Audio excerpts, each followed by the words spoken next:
Hi Libra, welcome to March. This is Teresa from Tarot by T.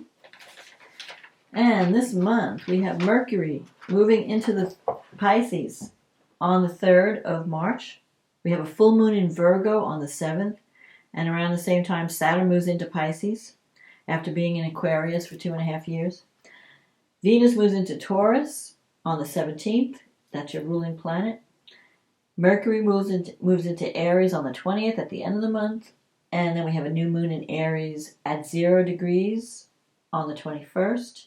Pluto moves into Aquarius after having been in Capricorn since 2008 on the 24th. And that's a major shift. Mars moves into Cancer on the 26th of March after having been in Gemini since last August. So a lot of things are shifting. A lot of energy is shifting. Especially Mars, Saturn, and Pluto. Those are going to be major. So this month is a month of change. But we'll talk about that later and how it applies to your chart. Let's find out from the cards, what do the cards say?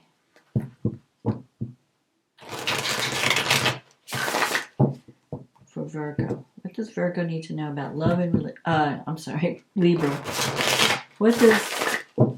I've been doing cards all day, so I'm like getting them mixed up. What does Libra need to know about love and relationships?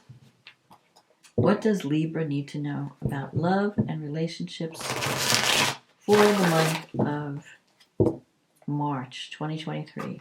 What is coming up for Libra this month of March? What does Libra need to know about love and relationships? Anything else that might be important?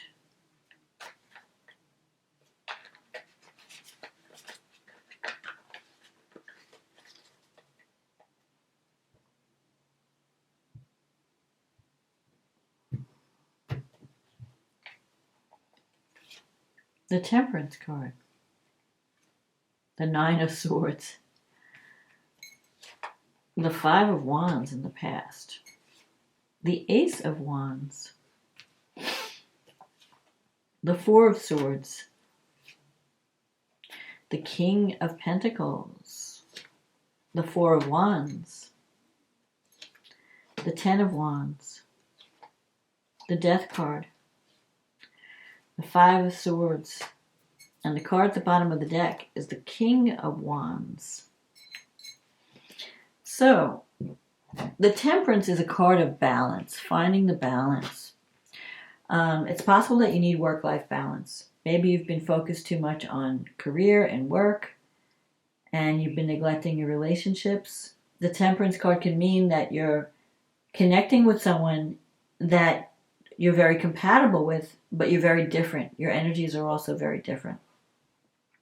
And you may need to compromise or meet someone in the middle. You can get along, you can blend your energies together, but you have to also see things from the other person's side, from the other person's perspective. And Libra is usually pretty good at that, looking at both sides. That's one of the reasons why you have a hard time making decisions, because you see both sides of an issue. And you have the 9 of Swords here. This is a card of mental stress and worry. So maybe you're overthinking a relationship. I feel like if there's a relationship you're interested in, you might be worried about the potential downside. Like, I don't know, if I try this, what if this happens? What if if I do that, what if that happens? Like, you're imagining worst case scenarios instead of imagining positive things. You have the 5 of Wands in the past. So there could be a lot of competition in a situation. Maybe there was a relationship where you feel like if you're interested in someone, there were other people also interested, or you're competing with someone else for someone's attention. But it could also mean internal conflict. You're conflicted about what you want to do in this relationship, and you're letting worry interfere with your decision making. I feel like you've been focused a lot on work, and you haven't really made time for love. You have this King of Wands energy and the King of Pentacles energy, so maybe you're trying to decide between two different people. One could be a fire sign, Aries, Sagittarius, Leo. One could be an earth sign, Taurus, Virgo, Capricorn. Or there could be that this there might be some connection that's interfering. Maybe you're competing with this fire sign for someone's attention and affection. The Ace of Wands is in the recent past. This is a potential for a new beginning. It could be a career opportunity that you recently come across.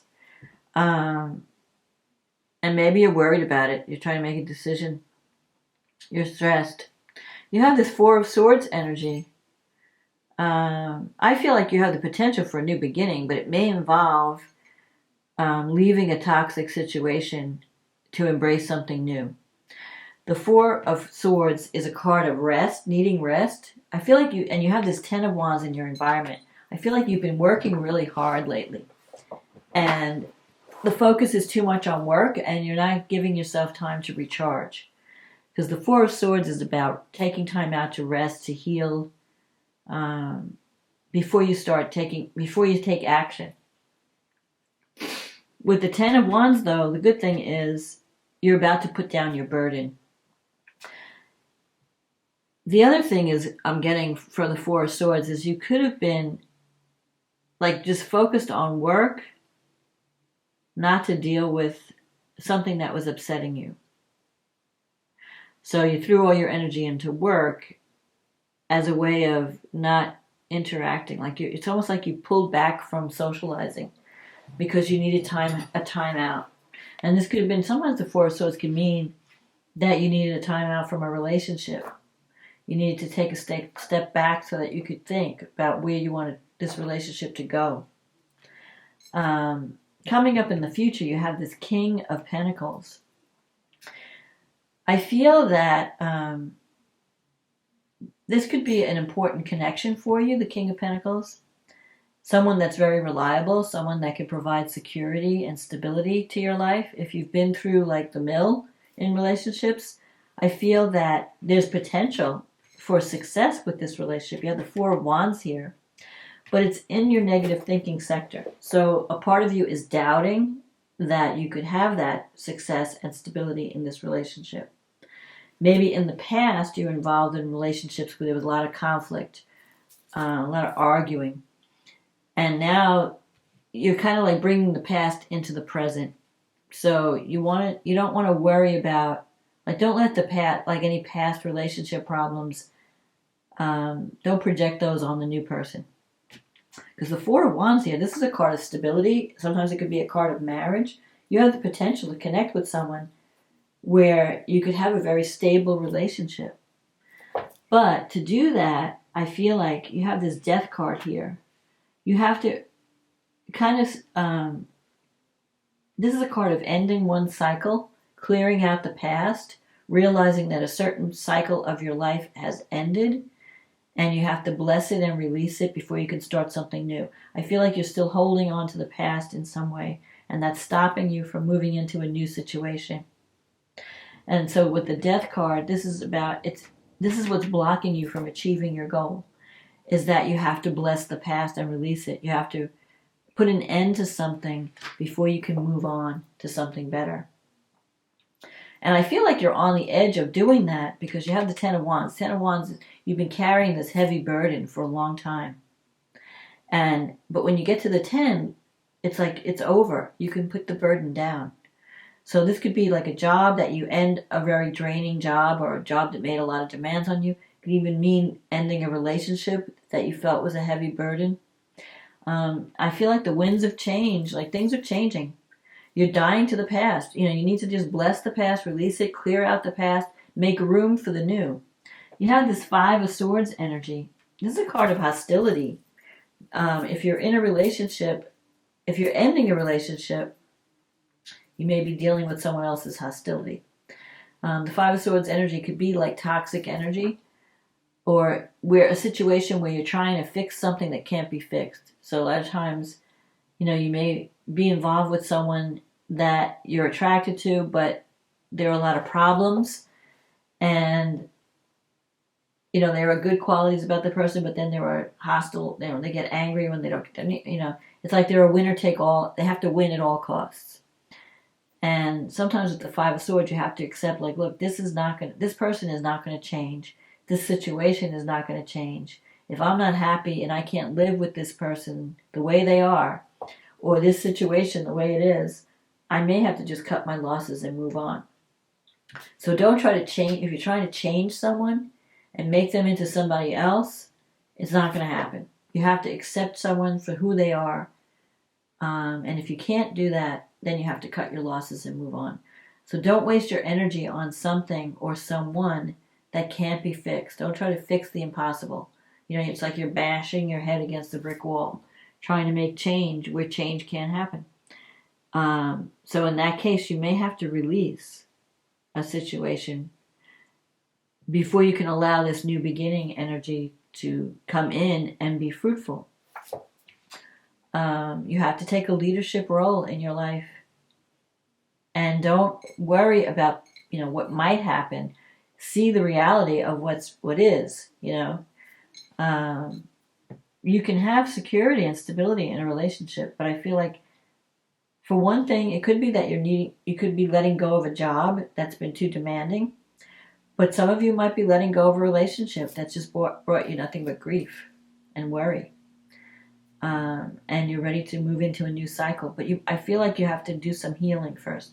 You need to rest. You may need to take a time out and rest and recharge before you enter something new. So don't jump from one thing into a new thing immediately. Give yourself time to heal. But I'm also seeing potential. There's potential for stability and security in this new situation.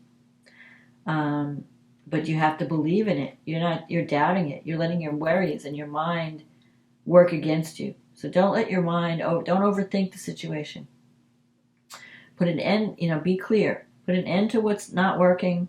Remove yourself from a toxic situation. Clear it out. Rest, recharge, heal, and then go forward with hope and positive thinking toward this new situation. So let's see what the angels have to say for Libra. For some of you, I feel like you're starting a new job and moving out of a toxic work environment. For others, it could be a relationship where you're finally, not wasting your energy on someone that can't change, that won't change. But then there's a new, more positive thing waiting for you once you make that shift. Something that you can have, stability and joy without all the conflict, without all the hostility, and without the heavy burden. Don't be a slave to someone. Okay, let's see. What do the angels want you to know? Patience. Okay. And you have to make a decision. It's hard sometimes for Libras to make decisions. You have a lot of what ifs that stop you. Sometimes you just have to bite the bullet and do it.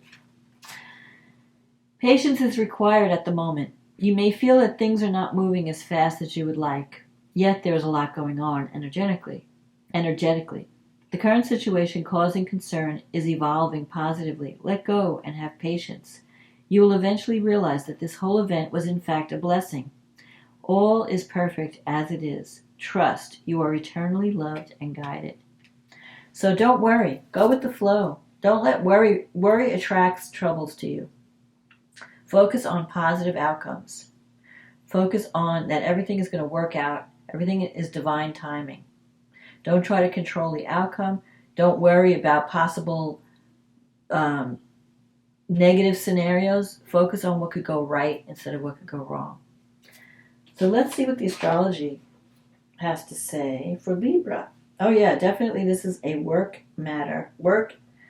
You have a full moon in Virgo in your 12th house. Now the 12th house is the house of things that are hidden. It can be a house of spirituality, meditation, maybe needing to time out. It could be a house that involves hospitals, prisons, areas of confinement, hidden enemies, psychological blocks, the way we self-sabotage. And you have the Sun and Neptune and Mercury in your 6th house. So if something has been hidden from you and you haven't been seeing something clearly, I feel like this full moon is going to bring secrets out, the truth to the surface. So whatever has been You're going to see more clearly with this full moon. It's going to bring, if you've had illusions about a work situation or even some type of relationship situation, even a health situation, if you've been feeling, I feel like it's more psychological though. I feel like however you've been blocking success is going to be revealed. Whatever has been hidden is going to be revealed. And that could be people working against you, competing against you, but it could also mean how you self-sabotage. What are my psychological blocks? What have I been doing that have been preventing me from, like you're going to have to be more discerning with Mercury, with Virgo in the 12th house, and Mercury involved as well. I feel like you have to speak up about a work issue. So if something's been bothering you, you need to talk about it. Also, Mercury is asking you to be more discerning about where you give your energy. Because it's possible that you've been sacrificing too much for others and not taking care of your own health and your own needs. Uranus is in your 8th house. So the moon is trining Uranus. So there could be some financial windfall that comes in that has nothing to do with your job. Like maybe some grant money comes in, or you get an inheritance, or some kind of financial, maybe your partner's income increases in some way. Because the 8th house is the house of resources. Money that you get that have nothing to do with your job. But the 8th house is also the house of where we confront our shadow. So there are some things that you have to work out. You may have to have some healing. You have Venus and Jupiter and Chiron going through your 7th house. When Venus is in your 7th house, it can attract relationships, it can attract money, it can attract good times. Jupiter is there, so you can attract a wealthy partner or a wealthy investor. Like if you're doing some kind of business deal, I feel like you could, someone is going to be supporting you financially. So you're either going to be connecting with someone, a partner that has money, that is financially secure, or you're going to be connecting with someone in business that has the money that you need, that is going to provide financial support to whatever you're trying to achieve. With Chiron in the 7th house, I feel also, though, if it's a relationship issue, if you're connecting with a new relationship, it's going to have a very healing, it's going to heal you on some level. It's going to heal you. So if you've come through a difficult relationship, this new relationship is going to be healing. It's going to help you heal the wounds of the past. And it's also going to help you with your financial situation. Saturn has been in the 5th house. So you've been working too hard to have fun since, the past 2.5 years. You've been all work and no play. Saturn is now moving out of the 5th house. It's going to be moving into your 6th house. Now you're going to really have to find work-life balance, because when Saturn moves into your 6th house, you're going to feel like you're a slave to your job.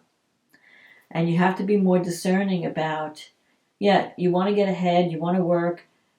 Whatever work you're doing, you're going to have to be more disciplined. But you don't want to be a slave to others. And because the 6th house is the house of sacrifice and service. And with Saturn there, Saturn demands commitment and work. But you also have to be disciplined and commit to yourself and your health. So there could be a health issue where you have to really get serious about it. Like stop doing things that are unhealthy. Start taking better care of yourself. Maybe you're always caring for everybody else. Maybe you're caring for your children and your family. And now you have to start worrying about you. Pluto's been in your 4th house since 2008. So it has been shaking up your home life. And you may have remodeled your house. You may have had major changes within your family, power struggles, endings. But now Pluto is moving into your 5th house when it moves into Aquarius this year, at the end of the month. That could bring an intense romance or an intense relationship with your children, or a creative project where you're really communicating, you're speaking. It's going to, like if you're wanting to do anything creative, it's going to transform you in some way. I feel it could be a romance. that's going to really affect you on a deep level and possibly change your life. So then we have Mars. March 21st, we have this new moon in Aries, and that's in your 7th house. I feel like a relationship is coming. You have an opportunity for a new beginning in partnerships. And at the 0 degree of Aries, it's going to require some courage because you're going to be going into a whole new area that may feel kind of scary, but it's going to be exciting at the same time because it's really going to transform. It's going to rock your world. This moon, the sun, the moon, and Mercury are in the 7th house, and it's sextiling Pluto. It's an out of sign sextile because Pluto's at the 29th degree. So something is ending in your home, your family, your home environment, but it's preparing you for this new beginning. And when Pluto moves into the 5th, which it will at the end of the month, right after this new moon, it's moving into your 5th house. It could set the stage for a new relationship or a new romance that brings a lot of fun into your life. So if it's been all work and no play, it's not going to be that way. And you're going to have to set boundaries with people at work where you're going to say, like, I need to have more balance. I feel like you really need work-life balance. I feel like you've been focused too much on everybody else, focused too much on work, and not enough on recharging and having fun and doing things that bring you joy. And that's all going to be changed. That can change with this new moon. This new moon can bring in a powerful new partnership. And especially Venus is moving into Taurus in your 8th house, and it's sextile Saturn. So whatever you're committing to, it's going to bring in, you may work hard to achieve this goal. I feel like money's coming in. Your financial support's coming in. And it's going to put you on your soul path. You're going to be doing work that you really love. Work that it may not even be about the money. It might just be that it speaks to your soul.